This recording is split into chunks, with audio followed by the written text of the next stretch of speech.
ادھر سے ہمارے ہاں سے مجاہدین سے کہا گیا کہ اب قبضہ کر لو کشمیر پر، اور اس میں ظاہر ہے کہ ہماری اس وقت کی جو کچھ بھی افواج میں لوگ تھے انہوں نے بھی کردار ادا کیا۔ اس کے نتیجے میں 1/3 کشمیر پر پاکستان کا قبضہ ہو گیا، اسی کو آپ آزاد کشمیر گلگت اور بلتستان کہتے ہیں، کم و بیش جنگ کے نتیجے میں۔ لیکن جب مثلا اقوام متحدہ نے کہا کہ آپ استصواب سے، تصویب سے، لوگوں کی رائے سے، ریفرینڈم سے فیصلہ کر لیں، تو ہم تو آج تک یہی کہتے ہیں کہ اقوام متحدہ کی قراردادوں کے تحت لوگ فیصلہ کریں کشمیر کے، وہاں کے لوگ تو کھڑے ہوئے ہیں پاکستان کے ساتھ، لیکن ہندوستان ان کو فیصلہ ہی نہیں کرنا یہ دیتا۔ تو آپ نے اصول مانا ہی نہیں تھا نا، یہ تو بعد میں پنڈت جواہر لال نہرو نے اقوام متحدہ میں خود پیشکش کر دی کہ ہم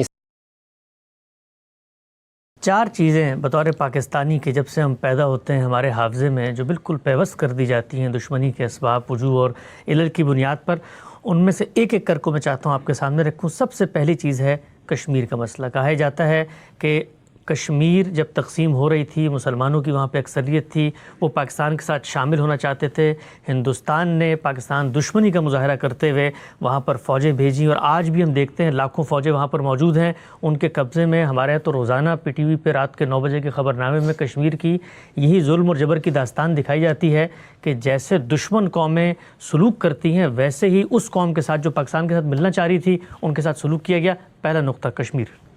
اس کا مطلب یہ ہے کہ آپ نے بھی اس دشمنی کی ابتدا ازل و ابد سے نہیں کی، سن 47 سے کی ہے، ایسا ہی ہے نا؟ اب دیکھیے الفاظ کا اسراف کیسے ہوتا ہے، کیسے ہم بولتے ہیں یہ الفاظ۔ بالکل آپ نے ٹھیک بیانیہ روایت کیا ہے کہ ازلی و ابدی دشمن ہے، تو یہ ازل تو 1947 سے شروع کیا نا ابھی آپ نے، میں اس کی تحلیل ابھی کرتا ہوں، یعنی یہ 1947 سے۔ اس کا مطلب ہے کہ اس سے پہلے کیا تھا؟ یعنی اس سے پہلے یہ مسلمان قوم، یہ ہندو قوم، یہ یہاں کی مسیحی اقوام، یہ مل کے آزادی کی جدوجہد کر رہی تھی۔ اس میں یہ اختلاف ضرور ہوا کہ کیا ہندوستان کو متحدہ ہندوستان کی حیثیت سے ایک ایسی مملکت بننا ہے جیسے کہ موجودہ زمانے میں اب قومی ریاستیں بن رہی ہیں، یعنی قومی ریاستیں کسی ایک رنگ یا نسل یا مذہب کے لوگوں کی نہیں ہوتی، بلکہ وطن کی بنیاد پر جو لوگ بھی وہاں رہ رہے ہوتے ہیں ان سب کا ملک ہوتا ہے، اور وہاں وہ جمہوری طریقے کے اوپر انتخابات کے ذریعے سے اپنے فیصلے کرتے ہیں۔ یہی اصول تھا، اسی پر ساری بات ہو رہی تھی۔ اس میں یہ مسئلہ پیدا ہو گیا کہ چونکہ ہندوؤں کی بہت بڑی اکثریت ہے، یعنی مسلمان 1/3 بھی نہیں ہیں، اس میں اس کا اندیشہ ہے، اور اس کے بعد قرائن اور شواہد بھی سامنے آ گئے، اس کا اندیشہ ہے کہ ان دونوں قوموں کے مابین غلبے کی ایک نفسیات پیدا ہوگی، اور چونکہ اس سے پیچھے تاریخ بھی رہی ہے، اس کا شدید اندیشہ ہے کہ مسلمانوں کے حقوق ان کو نہیں ملیں گے۔ وہ حقوق کیا ہوتے ہیں قومی لحاظ سے؟ یعنی ہر قوم ایک تہذیب رکھتی ہے، اس کی کوئی زبان ہو سکتی ہے، اس کی کوئی روایات ہو سکتی ہیں، اس کی کوئی ثقافتی اقدار ہو سکتی ہیں، یہ متاثر ہوں گی۔ یہ بات ہوئی۔ اب اس میں 2 نقطۂ نظر پیدا ہو گئے۔ ایک نقطہ نظر یہ تھا کہ نہیں، ایسا کچھ نہیں ہوگا، بہت بڑی تعداد میں مسلمان ہیں، کوئی 10-20 تو ہے نہیں، کروڑوں کی تعداد میں ہے، تو یہ اپنے آپ کو منوائیں گے، بلکہ بہت سے علاقے ہیں ایسے ہندوستان کے، متحدہ ہندوستان کی بات میں کر رہا ہوں، کہ جس میں ان کی اپنی صوبائی حکومتیں بن جائیں گی، تو اس لیے ایک توازن پیدا ہو جائے گا۔ ایک نقطہ نظر یہ تھا، میں اس کی کوئی تفصیل نہیں اس وقت کرنا چاہتا۔ دوسرا نقطہ نظر یہ تھا کہ یہ ممکن نہیں ہوگا، اس وقت تک ممکن نہیں ہوگا جب تک کہ خصوصی حقوق، ایک تو جمہوری حقوق ہے نا، وہ ظاہر ہندوستان میں رہنے والے ہر شخص کے لیے مانے جا رہے تھے، سب کے سب برابر کے شہری ہوں گے، برابر کے شہریوں کی حیثیت سے معاملات میں شامل ہوں گے، برابر کے شہریوں کی حیثیت سے ان میں سے جس کا لوگ چاہیں گے انتخاب کر لیں گے۔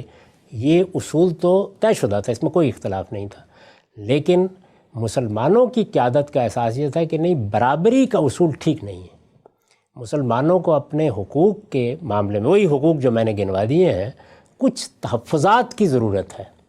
ان تحفظات کے لیے مختلف گفتگویں ہوئیں، باتیں ہوئیں، اس میں خاص طور پر محمد علی جناح کے 14 نکات سے آپ واقف ہیں۔ وہ 14 نکات کیا تھے؟ آپ کے ویسے بیانیے کے بھی 14 ہی نکات ہیں۔ ان 14 نکات میں مسلمانوں نے ان حقوق کا ایک جامع خلاصہ پیش کر دیا کہ یہ ہمیں ملنے چاہیے۔ اس پر اتفاق بھی ہو سکتا تھا، نہیں ہوا۔ اور اتفاق کیوں نہیں ہوا؟ اس کی وجہ یہ ہے کہ دوسرا فریق یہ سمجھتا تھا کہ اس طرح سے ہم ایک بری روایت ڈال رہے ہیں، آج ایک قوم کے ساتھ یہ معاملہ کریں گے، کل دوسری قوم کے ساتھ کریں گے۔ اب مثال کے طور پر دیکھیں نا کہ یہ امریکہ ہے، اس میں ہم بیٹھے ہوئے ہیں، اس میں بہت سی اقوام ہیں، اس میں زبانوں میں بھی اختلاف ہے۔ یہاں بہت لوگ ہیں جو اسپینش زبان بولتے ہیں، بہت سے جو انگریزی زبان بولتے ہیں، رنگوں کا بھی اختلاف ہے۔ تو اس میں اگر ایک ایک قومیت کو آپ الگ الگ حقوق کے لحاظ سے دیکھیں تو کوئی نظم نہیں وجود میں آتا۔ دوسروں کا نقطہ نظر یہ تھا، مسلمان یا مسلمانوں کی قیادت بتدریج پہلے مرحلے میں ایسا نہیں تھا، اس نتیجے تک پہنچی کہ نہیں یہ ہماری ضرورت ہے۔ اس پر اتفاق نہیں ہو سکا، یہ دو نقطہ ہے نظر کا اختلاف تھا۔ جب اس پہ اتفاق نہیں ہو سکا تو تقسیم پر راضی ہو گیا۔ تو ازلی ابدی دشمنی کا تو کوئی سوال نہیں تھا، ایک نزاع واقع ہوئی، اس میں یہ نقطہ نظر تھے، اس پر اب ہم اس پہ گفتگو نہیں کرتے کہ کس کا موقف درست تھا کس کا غلط تھا۔ اس نزاع کے نتیجے میں فیصلہ یہ ہوا، جیسے کہ عام طور پہ ہوتا ہے کہ بھئی ہیں تو ہم ایک ہی باپ کے بیٹے، لیکن اب یہ کاروبار اکٹھا نہیں ہو سکتا، اب بہتر ہے الگ الگ ہی کر لیں۔ تو بہت سلیقے کے ساتھ جس کو قائد اعظم نے بیان کیا کہ ہم تو ایسے تعلقات کی توقع رکھتے ہیں جیسے کینیڈا اور امریکہ کے تعلقات ہیں، یہ قائد اعظم کے الفاظ ہیں۔ اور اس زمانے میں جب یہ جدوجہد ہو رہی تھی کسی کے وہم و گمان میں بھی نہیں تھا، لیڈر حضرات آپس میں ملتے تھے، بات کرتے تھے، بیٹھ کے کھانا کھاتے تھے، سب معاملات طے کرتے تھے۔ آپ پوری تاریخ کا مطالعہ کر لیں، اس میں یہ طے ہو گیا۔ جب ظاہر ہے کہ اس طرح کی علیحدگی ہوتی ہے تو ایک خاندان میں بھی ہو تو کچھ تلخی آ جاتی ہے، طبائع میں آ جاتی ہے، گفتگوؤں میں آ جاتی ہے، لیکن اتنی ہی تھی جتنی عام طور پر دنیا کے نزاعات میں آتی ہے۔ تو ایک تو یہ پس منظر میں نے خود بتا دیا کہ اگر کوئی دشمنی کہیں سے برآمد کرنی ہے اس کے اندر سے تو ابھی کر لیں پہلے، تاکہ ہم سن 47 پر اطمینان کے ساتھ آ سکیں۔ اس کے بعد اب کشمیر کے معاملے پہ آئیے، اس میں بھی لوگوں کو کچھ علم حاصل کرنے کی ضرورت ہے۔ ہندوستان جس پر برطانیہ عظمیٰ کی حکومت تھی، لوگوں کو معلوم ہونا چاہیے کہ یہ سارا کا سارا ہندوستان ایک طریقے سے جیسے امریکہ چل رہا ہے یا برطانیہ چل رہا ہے اس طرح نہیں چل رہا تھا۔ انگریز جب یہاں آئے تو انہوں نے آ کے یہاں مغلوں کی حکومت بتدریج ختم کی۔ اس کے بعد بعض علاقے تھے جہاں پر جو تعلقے داریاں تھیں یا آپ کہہ سکتے ہیں کہ چھوٹی چھوٹی ریاستیں تھیں، ان کو بھی انہوں نے ایسے حالات پیش آئے کہ جنگ و جدال کی نوبت آ گئی یا معاملہ نہیں ہو سکا تو ختم کر دیا۔ اس سے ایک بڑا علاقہ وہ تھا جس کو انگریزی حکومت براہ راست کنٹرول کرتی تھی، اس کو برطانوی ہند کہا جاتا تھا، ایک بڑا علاقہ تھا۔ اس میں کوئی 17 کے قریب صوبے بن گئے ہوئے تھے، لیکن یہ سارا ہندوستان نہیں تھا۔ سارے ہندوستان میں آپ جانتے ہیں 565 نیم خود مختار ریاستیں تھیں، ایک نہیں، دو نہیں، 565۔ ان میں سے تقسیم کے بعد 13 ریاستیں پاکستان کے حصے میں آئی تھیں، تو اس لیے باقی کتنی رہ گئی؟ 552، یعنی ادھر بھی اتنی رہ گئی تھی باقی۔ پورے بر صغیر میں کہیے یا متحدہ ہندوستان میں کہیے تو 565 ریاستیں تھیں۔ ان ریاستوں کا اپنا نظام تھا، ان کے اپنے معاملات تھے۔ آپ نظام حیدرآباد سے واقف ہیں، آپ بھوپال سے واقف ہیں۔ ان میں ریاستی نظم وہاں کے موروثی حکمران چلا رہے تھے، ہندو بھی تھے، مسلمان بھی تھے۔ انگریزوں نے ان کو اسی طرح باقی رکھا ہوا تھا، یعنی وہ بحیثیت مجموعی پورے ہندوستان پر حکومت کرتے تھے۔ ان ریاستوں کے بھی مثلاً بہت سے معاملات جیسے بین الاقوامی تعلقات ہیں، خارجہ پالیسی ہے، افواج ہیں، وہ دیکھتے تھے، لیکن یہ ریاستیں اپنے سکے جاری کرتی تھیں، یہ ریاستیں اپنی چھوٹی چھوٹی فوجیں رکھتی تھیں، یہ ریاستیں اپنے تمام معاملات انجام دیتی تھیں۔ یہ کتنی تھیں؟ 565، معمولی تعداد نہیں ہے۔ تو اب یہ سوال پیدا ہوا کہ یہ 565 ریاستوں کا کیا مستقبل ہے؟ یعنی انگریزوں نے تو یہ طریقہ اختیار کیا۔ آپ جانتے ہیں کہ ہم لوگوں نے 10 سال ملیشیا میں گزارے ہیں، وہاں پر بھی یہی صورتحال تھی، یعنی اب بھی وہاں 9 ریاستیں اپنے موروثی حکمرانوں ہی کے تحت ہیں۔ تو آپ اگر وہاں کے میوزیم میں جائیں تو وہاں وہ دستاویز ہے جس میں انہوں نے ملیشیا کی آزادی کا فیصلہ کیا ہے۔ اس میں انہوں نے یہ طے کرایا کہ آپ ان ریاستوں کی موروثی حکمرانی ختم نہیں کریں گے، یعنی ملیشیا میں۔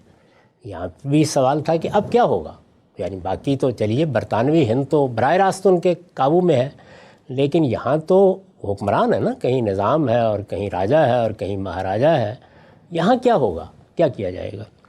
اس میں دو نقطہ ہے نظر تھے، ایک کانگریس کا اور ایک مسلم لیگ کا. دل تھام کے سنیے گا. کانگریس کا نقطہ نظر یہ تھا کہ جب آپ تقسیم اس اصول پر کر رہے ہیں کہ جہاں جس کی زیادہ آبادی ہے وہ اس کے ساتھ ہوگا، یہی اصول تھا نا. یعنی آپ نے جمہوری اصول پر یہ ملک بنایا تھا. جن جگہوں پر برطانوی ہند کے جن صوبوں میں، مثلا پنجاب میں، مثلا سندھ میں، اگر مسلمانوں کی اکثریت ہے تو یہ پاکستان کا حصہ ہوں گے، اور اگر کسی جگہ مسلمانوں کی اکثریت نہیں ہے، جیسے یو پی میں مسلمانوں کے بہت سے ادارے تھے، بڑی شخصیات تھیں لیکن اکثریت نہیں تھی، تو وہاں پر ہندوستان کی عملداری ہوگی. یہی اصول تھا. یہ کانگریس کا کہنا یہ تھا کہ جب ہم ایک نئے دور میں داخل ہو گئے ہیں، یہ راجے مہاراجے اب ماضی کا قصہ ہیں، تو اس وجہ سے وہاں کے لوگوں کو موقع دیجیے. جہاں جس کی اکثریت ہے اس میں ذرا مزید سن لیجئے کہ حیدرآباد میں حکومت تو مسلمانوں کے پاس تھی. نظام حیدرآباد یہ آپ جانتے ہیں نا، یہ ایک بڑی حکومت تھی، بلکہ ہندوستان کی ریاستوں میں غالباً سب سے بڑی ریاست تھی. مسلمانوں کی حکومت تھی لیکن اکثریت ہندوؤں کی. آبادی کے لحاظ سے مسلمان اقلیت میں تھے، بڑی تھوڑی تعداد تھی ان کی، حکمران وہ تھے. اچھا، ادھر کشمیر میں دیکھیے کہ مسلمان آبادی کے لحاظ سے اکثریت میں تھے، لیکن اس پر قبضہ کس کا تھا؟ یا جو مہاراجہ تھے سکھ تھے، چلا آ رہا تھا ان کے پاس. آپ نے دلیپ سنگھ کا نام بھی سنا ہوگا، اور بھی لوگوں کے نام سنے ہوں گے. تو یہ صورتحال تھی. یعنی بعض ریاستیں ایسی تھیں جس میں حکمران مسلمان تھا، ان 565 ریاستوں میں سے حکمران مسلمان تھا لیکن رعایا زیادہ ہندو تھے، یا راجہ مہاراجہ حکومت کر رہا تھا اور اکثریت مسلمانوں کی تھی. تو جب یہ تقسیم ہوئی تو اب مسلم لیگ کا نقطہ نظر کیا تھا؟ میں بتائیں، کانگریس کا نقطہ نظر کیا تھا کہ جمہوری اصول کے اوپر لوگوں کو حق دینا چاہیے، لوگ فیصلہ کریں گے. تو لوگوں کی اکثریت نظر آ رہی ہے، کہیں اگر تھوڑا بہت اختلاف ہے تو ظاہر ریفرنڈم ہو جائے گا، استصواب ہو جائے گا. مسلم لیگ کا نقطہ نظر نہیں تھا، نہیں، یہ راجے مہاراجے فیصلہ کریں گے، یعنی ان کو حق دیا جائے. آگے ان ریاستوں کی تقدیر کا، 565 ریاستوں کی تقدیر کا فیصلہ ان کے حکمران کریں گے.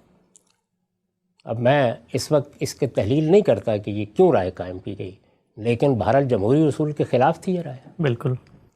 یعنی ابھی آپ نے فرمایا نا کہ مسلمانوں کی فلاں جگہ بہت اکثریت ہے، تو پھر مان لینا چاہیے تھا نا اس اصول کو. نہیں مانا گیا.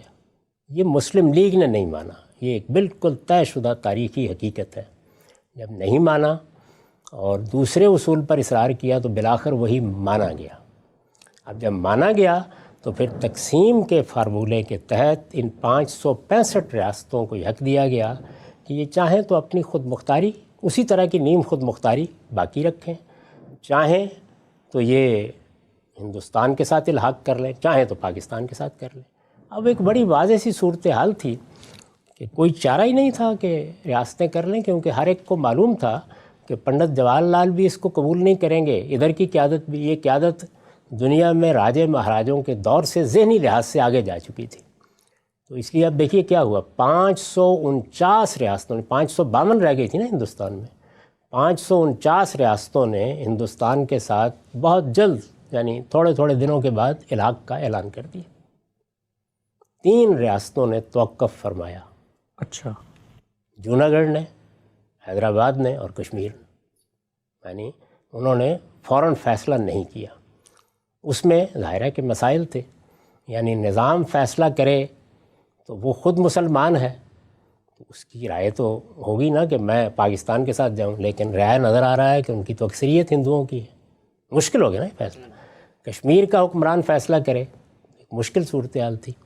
یہ مشکل صورتحال ہے کہ جس میں پھر یہ فیصلے ہوئے، تینوں کے فیصلے ہوئے، اور تینوں کے فیصلے کرانے میں دونوں طرف سے کہیں محسوس اور کہیں غیر محسوس دباؤ آیا.